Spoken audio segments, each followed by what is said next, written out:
पहाड़ियों के बीच बसे एक अनोखे गांव में रवि नाम का एक किसान रहता था। रवि अपने अटूट दृढ़ संकल्प और अपनी भूमि के प्रति गहरे प्रेम के लिए पूरे गांव में जाना जाता था। उनके पास जमीन का एक मामूली सा टुकड़ा था जिसे वे अपने हाथों से जोतते थे और फसलें उगाते थे, जिससे उनके परिवार और समुदाय दोनों का भरण पोषण होता था। एक वर्ष इस क्षेत्र में भयंकर सूखा पड़ा।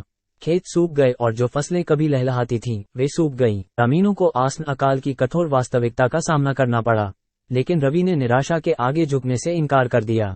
उन्होंने रातें किताबें पढ़ने और खेती की नवीन तकनीकों पर बड़ों से सलाह लेने में बिताई जो ऐसी चुनौतियों का सामना कर सकती थी। अपने शोध से प्रेरित होकर रवि ने वर्षा जल संचयन विधियों को लागू करना शुरू किया। उसने अपनी जमीन पर खाइयां खोदी और छोटे छोटे तालाब बनाए जिसमें गिरने वाली बारिश की हर बूंद को जमा किया जाता था। उन्होंने सूखा प्रतिरोधी फसलें बोने का भी प्रयोग किया जिनमें कम पानी की आवश्यकता होती थी। कुछ ग्रामीणों के संदेह के बावजूद रवि कायम रहा। जैसे ही अगला रोपण मौसम आया, रवि के खेत अलग खड़े हो गए।